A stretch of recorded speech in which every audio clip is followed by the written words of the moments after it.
Hello everyone! Thank you so much for joining us today on this webinar on cloud security. I'm Mathilde from Landing.Jobs, and I hope we're excited as we are to dive into this topic.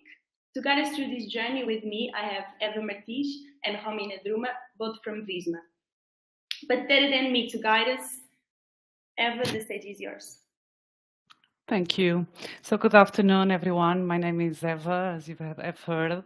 So I'm the Managing Director of Visma Tech Portugal, and it is, of course, a pleasure to be here with you, even without seeing you.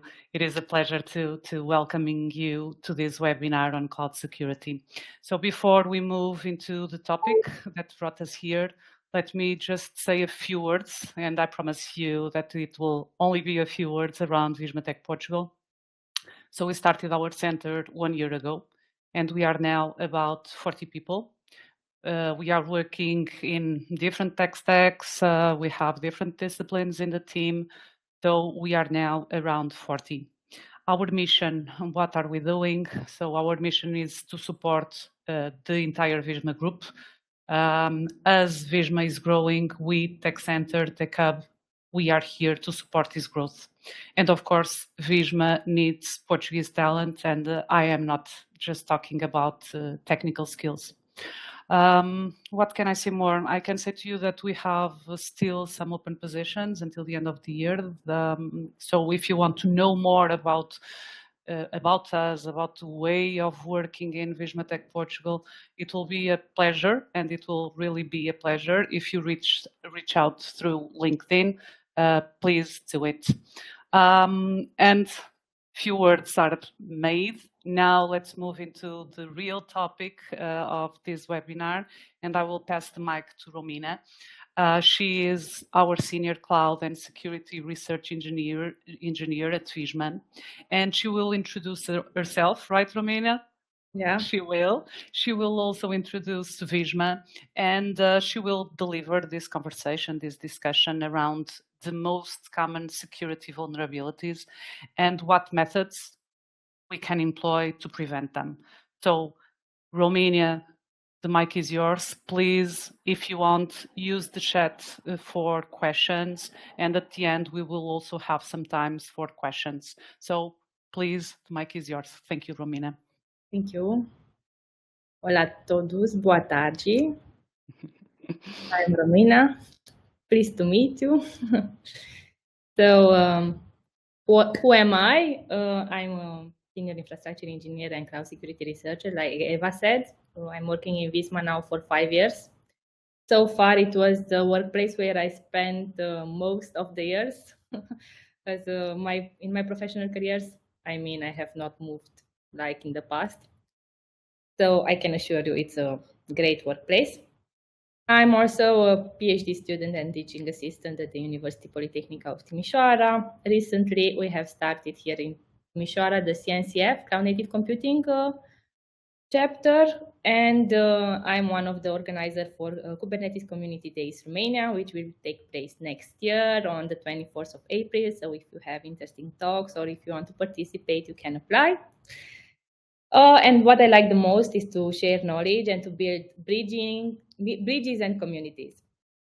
Now, about Visma, we are a top 5 software company in Europe and #1 cloud ERP. We are delivering a lot of software services that are hosted in the public cloud, and not only. We have a large and diversified technology stack, and we operate across Europe and Latin America. We are a federation of more than 200 companies right now. In numbers, we are more than 40,000 developers and 40,000 employees and 5,000 developers, sorry. What we like to count the pay slips and the invoices that are running each month through our systems, and each time we hit a new record, we like to celebrate. So far we have more than 11 million pay slips and 22 million invoices. We have more than 1.4 million customers, happy customers, we would like to say, and yeah, a lot of locations across Europe and Latin America. The software that we are delivering is mostly on on the financial management side for accounting, e-government, HRM and payroll, and we are targeting both the private and the public sector.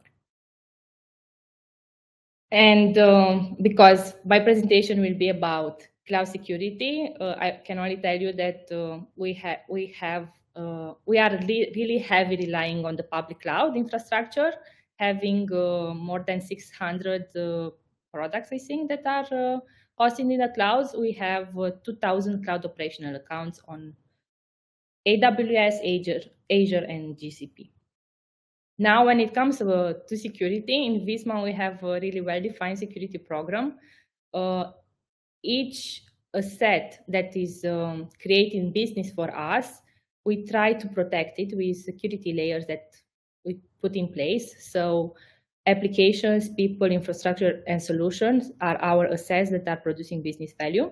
And for those, we put the security levels in place. Like for people, we try to train them to learn security. So we offer e-learning security courses.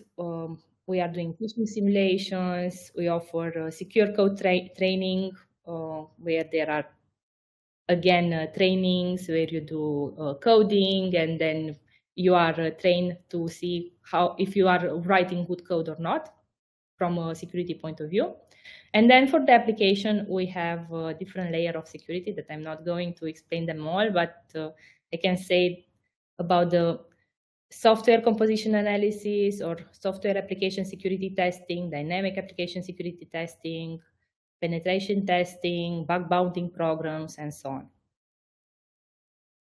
And so far, we have focused a lot on protecting the applications, offering those security layers like software composition, SaaS, DaaS, and so on. But our applications more and more are hosted in the cloud infrastructure. And like maybe other companies, when we move to the cloud, we tend to believe that it is secure. But in fact, it is a shared responsibility. So it's not only on the cloud platform to provide the security for us, it's also on our side to configure well the cloud resources that we have provisioned there. So possible risks that comes when we are hosting our services in the clouds are a lot of publicly exposed resources like storages, S3 buckets, Azure storages, publicly exposed databases, virtual machines that are publicly exposed. And there were incidents like, I don't know if there was an airplane company, to say like that, that had S3 bucket storage exposed to the internet, and then the data of the customers was leaked. So that is important not to have publicly exposed resources or to have different layer of protections in front of those resources in the cloud. Then if you have lack of multi-factor authentication for the cloud platforms, it's easier for someone to hack your account. Also, when it comes to IAM policies, identity and access management policies, we call poor configurations when we have users that have more rights than they need. So in case someone is stealing their passwords and is accessing to the cloud platform, they can have access to a lot. There is a risk that they will have wide access to the cloud platform if the user's policies are not configured correctly. Of course, we have insecure network transit when we are not using the latest TLS versions. And yeah, most of us, or to say like that, most of engineers tend not to have data backup in place. Even we host the data in the cloud, we should not rely on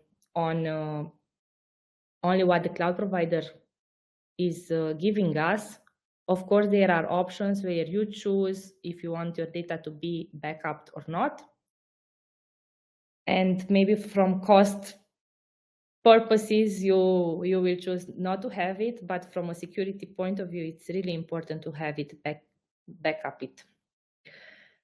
Okay, and That are the possible risks for the cloud security, but also are the possible doors. So I'm only giving an example, a cloud ransomware attack. And I was speaking about the publicly exposed resources. So imagine that you have a publicly virtual machine exposed, and this virtual machine is hosted in the public cloud. And then you have an attacker. Your VM is misconfigured and is publicly exposed. This is the misconfiguration. And then you have an attacker that by brute force attacks, trying all sorts of passwords and users, get access to your cloud VM. And only we suppose that your cloud virtual machine is used as an agent for your delivery pipeline.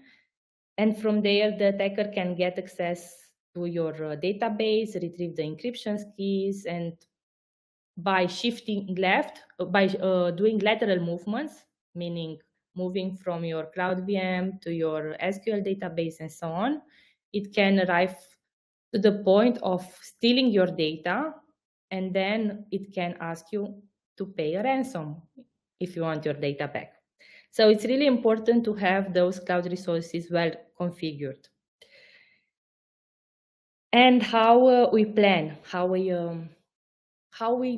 to have all our resources well configured and well, connected.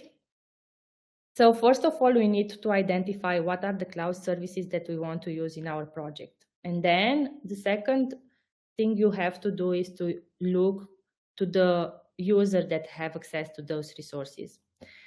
As inventory management tools, each cloud provider, and this talk is more about the public cloud providers, AWS, Azure, and GCP. Each one of them have their own inventory tools, but there are also other cloud inventory tools.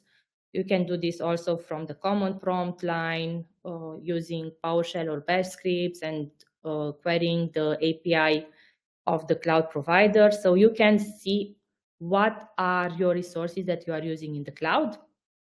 And then you have to see what are the rights of the users on those resources. So you are configuring well the rights on those resources. And for this, you have to define strong infrastructure identity and access management.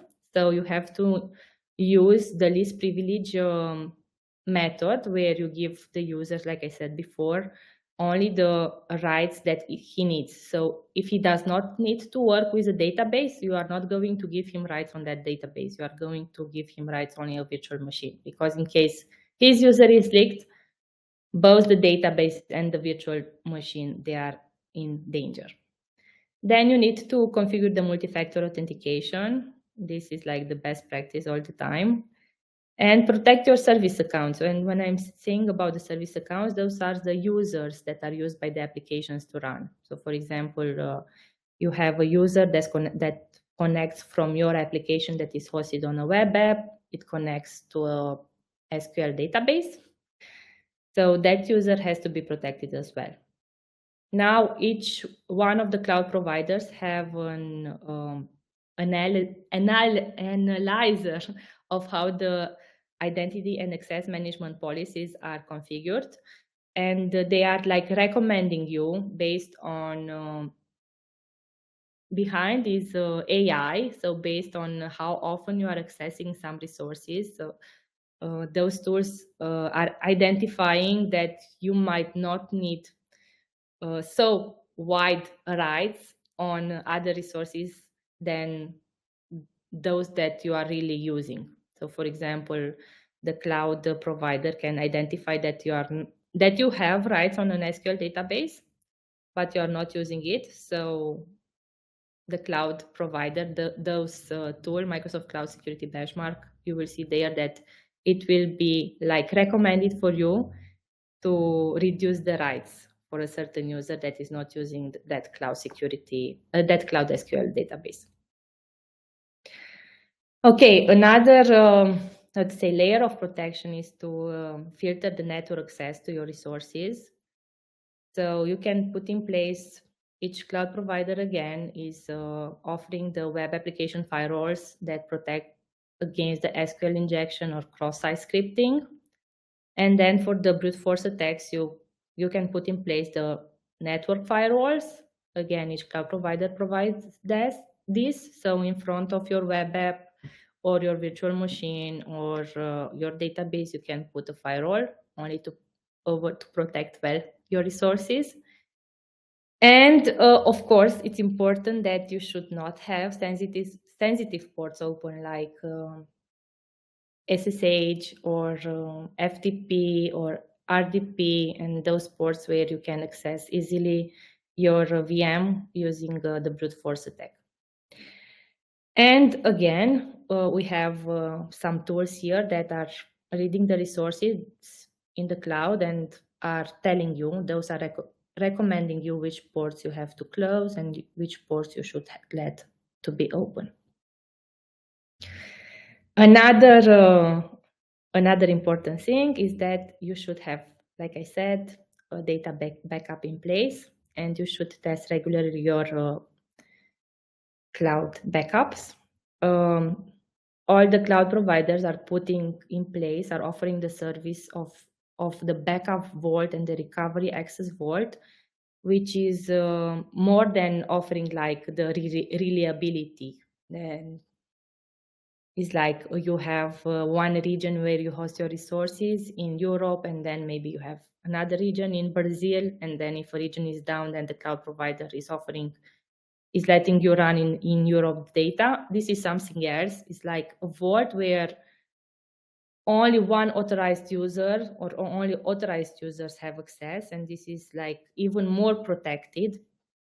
There is an extra layer of protection where you communicate securely with this vault and the data is stored there. For your data protection, you should also rotate the data encryption keys regularly, and it should be nice to have in place customer encryption keys and not rely on what the cloud provider is offering you. And also you should be aware that in Azure, everything is encrypted by default, while in AWS is not necessarily the case. And of course, you should limit the network access to storage and databases again, creating like virtual networks that only specified networks have access to your data.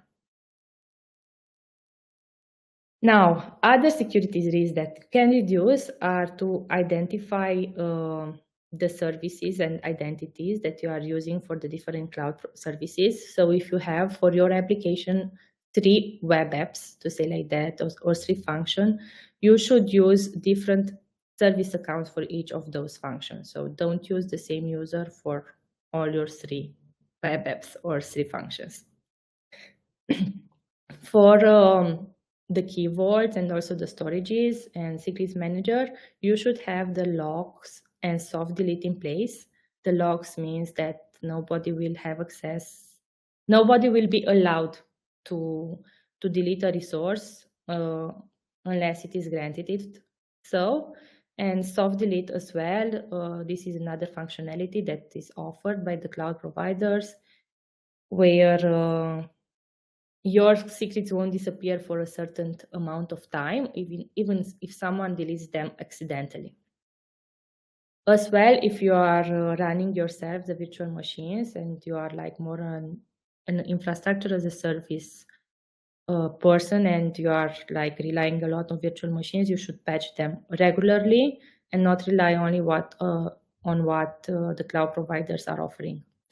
Try to segment your network as well as possible, not to have only a virtual network with wide access to every service, but try to have subnets, because if one service is compromised that is in one segment network, then the others that they are in another segments of your network are a little bit more protected. And don't forget to use security groups for your networks and to collect activity and network logs that are really important, because you can detect anomalies of who is doing what. And what I said previously, rotate your keys. Now, there are another 2 options on how you can stay secure, is that if you are using infrastructure as code to provision your code, you can adopt the shift left security methodology. And I'm going to explain what this is for maybe those who do not know. Shift left, it's only a methodology that helps you to focus the security methods, or how to say, the security shifts your focus from your production to the plan and design. Otherwise, you are not, in other words, you are not going to focus on security only when you arrive in production and after you have released, but you start to focus on the security starting from the planning and designing your product. This educate and train the developers on securing the coding practices and boost the security of your environment. And for those of you who are lovers of the DevSecOps life cycle, the security starts with the threat modeling when you plan it. And when you do threat modeling, it's like you are identifying the threats and methods of the attackers. So you put yourself in their place and think how you should plan your system in order that those attackers have no access to your system. And then we have the static analysis for the code, where we identify the vulnerabilities and where we are not writing secure code. Then static composition analysis, where we are analyzing also the packages that we are using in our application, and so on. Now, when we are speaking about shift left with infrastructure as code scanning, is that we are going to scan our infrastructure as code before we are going to create the resources in the cloud. In other words, after we are designing the infrastructure and we are writing the code, we are scanning it. If the infrastructure code has no critical vulnerabilities, we are going to deploy and to create our cloud resources. Otherwise, we are going back and we are going to try to write better infrastructure code.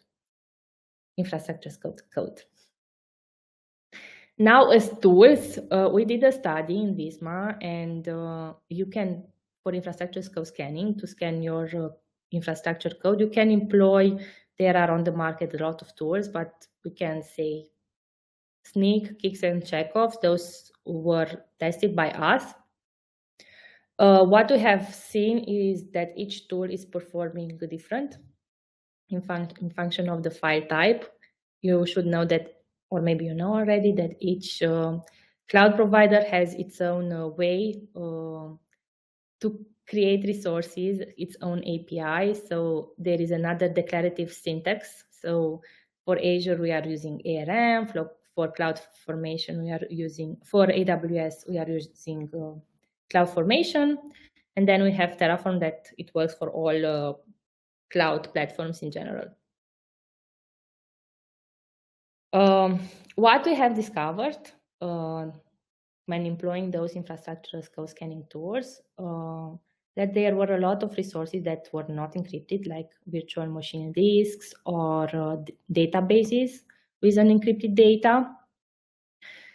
And again, like I said before, IAM policies that can be configured in the infrastructure code and they are not configured correctly. And also you can detect at the infrastructure as code level the publicly exposed resources, the sensitive ports of your virtual machines. And of course, if you are creating a Kubernetes cluster, you can at the infrastructure level to define if this is publicly exposed or not. It should not be publicly exposed, at the control plane especially. And then the containers, you can detect at the infrastructure code level if those containers are running with privilege escalation rights or not. Now, most of those misconfigurations that are detected at the infrastructure as code level are also due to the fact that the engineers are relying a lot on the default configurations of the cloud vendor. So they believe that, okay, we are creating this virtual machine with the default configuration and it is secure, but it is not. It can be prone to vulnerabilities. And also the cloud providers are like updating their services all the time, and you should be aware and stay up to date with the new changes. For example, we had the storage accounts that were accessed using the TLS 1.1. Then Microsoft Azure changed to the latest version which was 1.2, but the engineers did not change in their code. So 1.1 was still used, which is not anymore so secure today. Practitioners need more knowledge for new cloud services like Kubernetes services when they are writing infrastructure as code. And for the cloud infrastructure partially provisioned using infrastructure as code and the configuration drift, I mean, when you are writing the code, but someone else is going and is modifying something in the cloud, and this is not reflected in the code. This is not covered but by infrastructure as code scanning. So you will need a tool. Okay, here I gave only a Terraform example pipeline on how you can employ the infrastructure as code scanning tool in your pipeline. But like I said before, you need a tool to cover what the infrastructure as code scanning is not covering, like the configuration drift or other resources that are not taking into account by infrastructure as code scanning. And here, yeah, I try to explain that, okay, for the coding part, we have infrastructure as code scanning.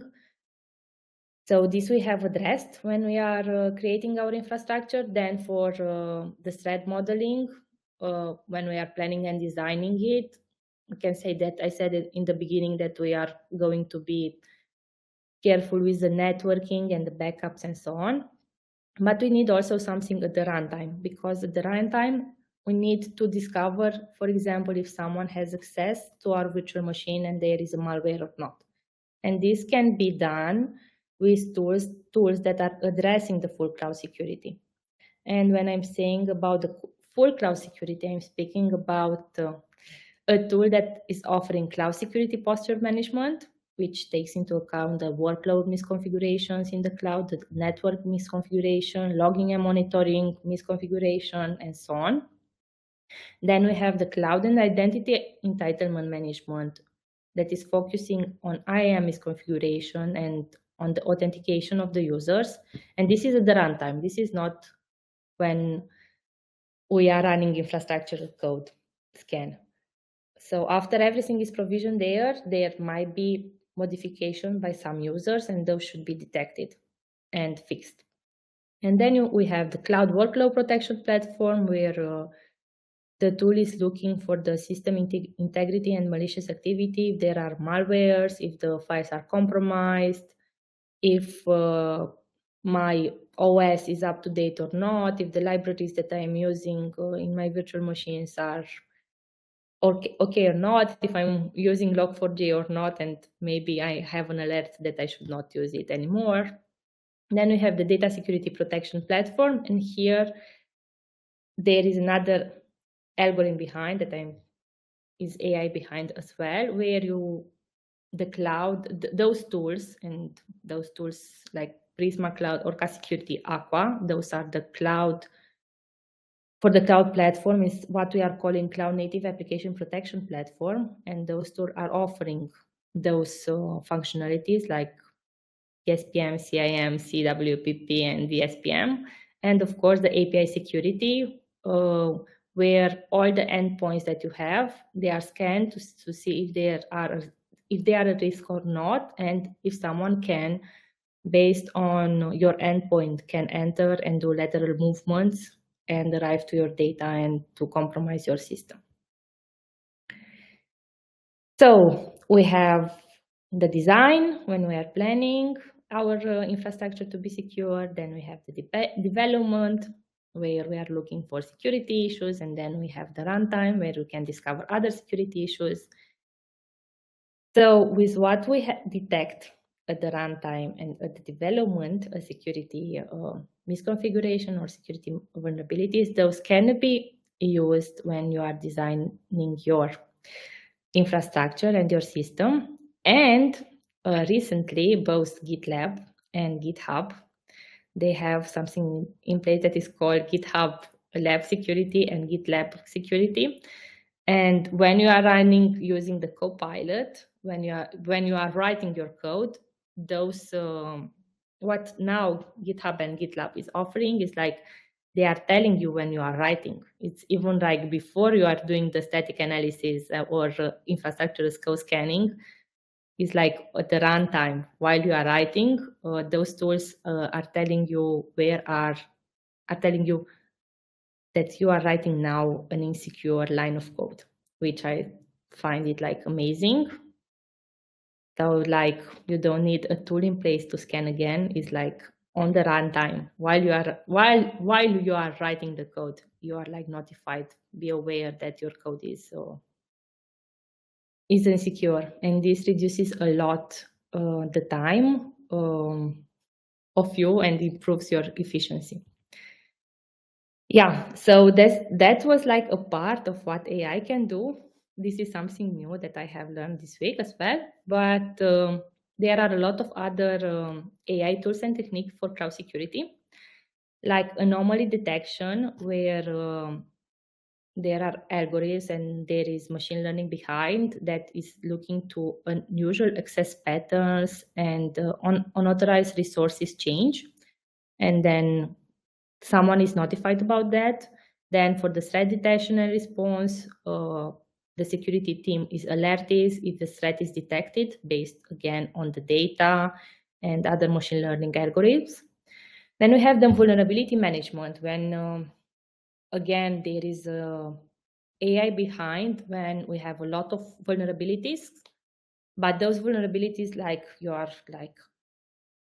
there are so many that you do not know which is more important and which not. So that's why there are methods in place that are like categorizing your vulnerabilities based on their risk and their impact on your system, so you can know what to prioritize. Of course, for identifying what data you have stored in the cloud, and if this is a sensitive data like personal identification information, personal credit card information, personal healthcare information, that's again an algorithm behind that is detecting this. And there is as well behavior analysis. So there are again based on the user data and how he's acting. For example, he's like connecting each time at 8 o'clock from Porto, but suddenly it connects from US. This enters in the behavior analysis. So the algorithm can identify this, and then someone can be notified. You see, this user is trying to connect from USA. Is this secure or not? Okay, so what tools we have in place for those methodologies, to say like that, or for those AI world? AWS is offering Amazon Guard Duty and AWS Security Hub. So you can use also Azure Security Center, GCP, Google Cloud Security Command Center, and then you have other tools that are applying for all your, if you have multi-cloud environment like AWS, Azure, and GCP, you can use either Orca Security, Aqua, Prisma Cloud, and others. So what you can do is to configure monitoring and alerts on your systems, and using those tools, and then you build detection capabilities with the help of those tools. Like a conclusion, you should keep in mind that cloud security, it is a shared responsibility. It's not only the cloud provider responsible for the security of your workloads. Shift left with infrastructure as code scan is one step in your defense line. It prevents you having a lot of misconfiguration in production, but you still need to have the full cloud security. And the artificial intelligence tools, they prevent security issues and increase the security knowledge. So that would be nice to have for your cloud protection plan, to say it like that. Okay, so now if you have questions, I think I have finished 6 minutes earlier.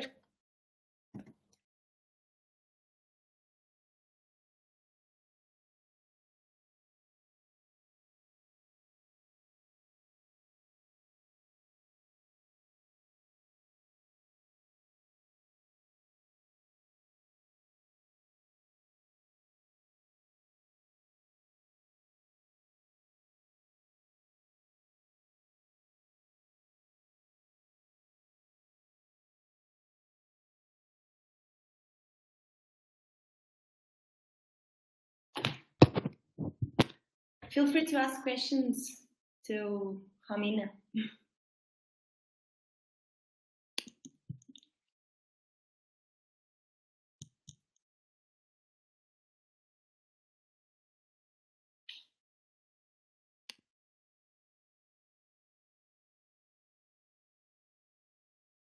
No questions?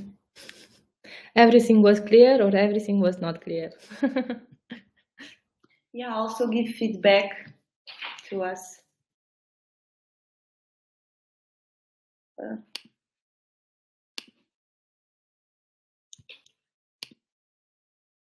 Every's here. Okay, I can ask questions. Maybe someone will put in the chat, how many of you are cloud practitioners? How many of you use AWS? How many of you use Azure? How many of you are using GCP?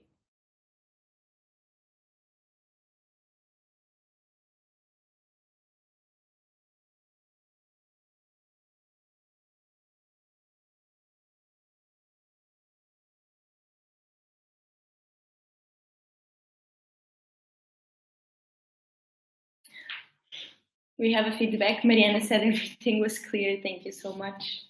You don't have questions, Mariana? Oh, you have a question. Wow, that's great questions. If we find our way to the pricing policy of these instruments. Oh, well, each of those instruments have their own pricing plans, but I can say with some cloud security provider that we have worked, that some of them they propose you proof of concepts. So you can use their platform for 2 weeks or 1 month. And then what I suggest is that you can compare those platforms. And some of them, they are really, offering you to run the platform at a low cost. And then you can see if you can afford it or not. And then, you can use it for your workloads if you see it worth it or not. What else I can say about the cloud costs?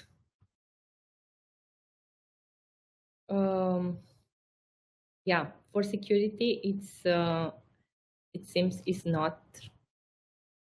not cheap to have your resources secured. That's why the best is to find the best tool and the best price. Not sure if I have answered the question.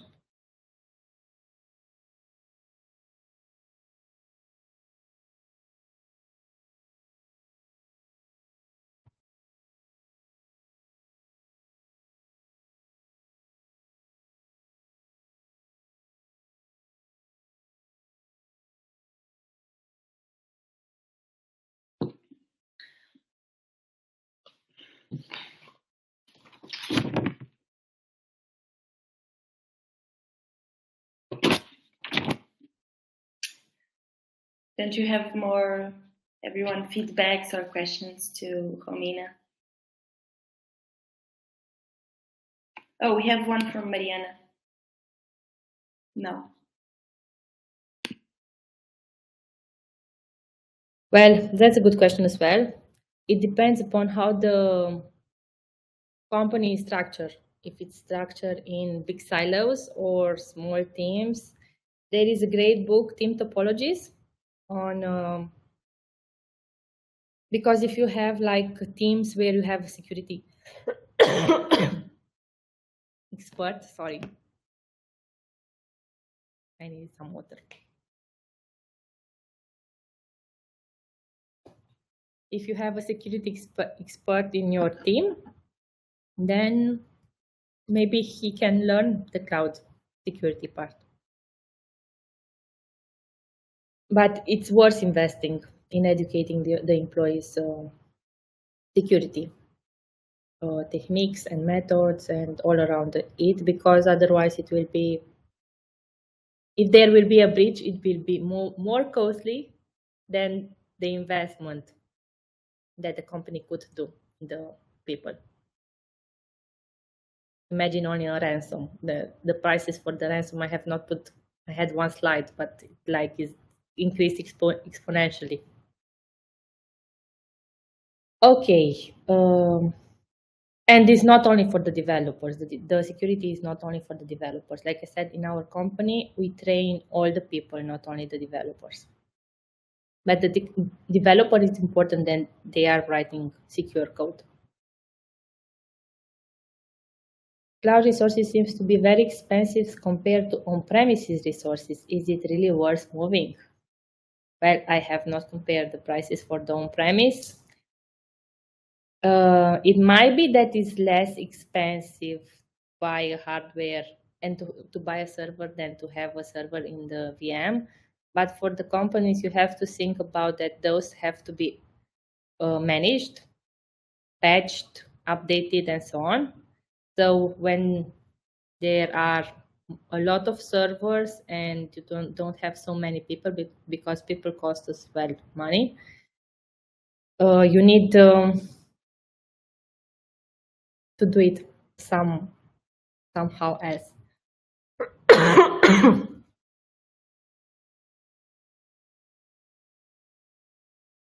Good question, Mariana Lamas.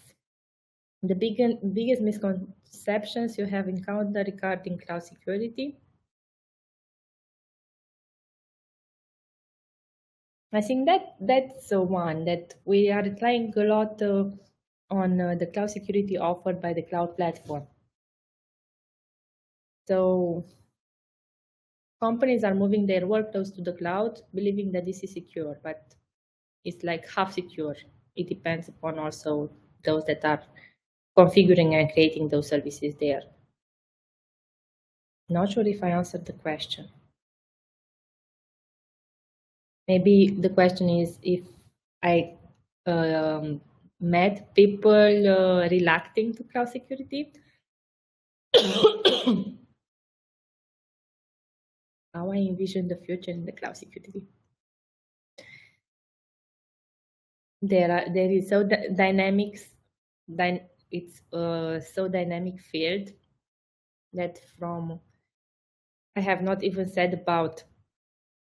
I spoke only about shift left, but recently in the cloud, the people discovered that they can do shift right as well. So, for example, Orca Security, they can detect a vulnerability on your platform. And if it's about an application, they can point the line of the code where this vulnerability was introduced. And I don't think that the cloud security is like is going to stop because the cloud is an evolving it's an evolving domain field. So each time a new service appears, there are new configurations that need to be in place, and those should be done securely. So I see it like the cloud security, there will be work to be done in the future as well, using the AI tools and so on this side with the AI. I think a lot of many other things can be done, like anomaly detections or security incidents, preventing those incidents. It will be really interesting and yeah, and fun.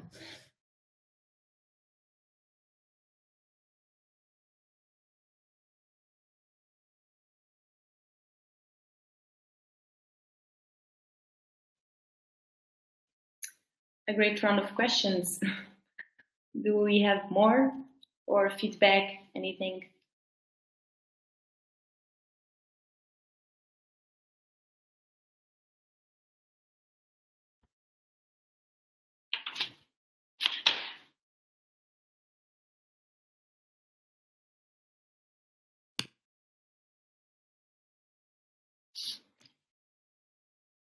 There's no more questions. I think we can.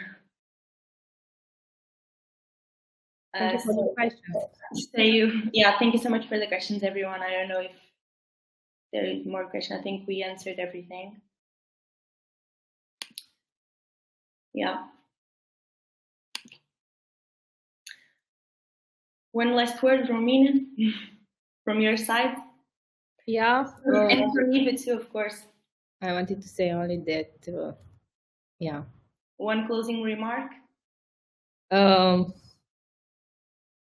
Or from Eva? Be aware, look everywhere. And yeah, stay safe. And on my side, thank you, everyone. Thank you, Romina. It was really good to hear you. Thank you so much, everyone. Yeah, from our side too. Thank you so much to Romina and Eva for being here. Everyone, thank you so much for coming. We see each other around. Thank you so much. Bye. Thank you. Thank you. Ooh.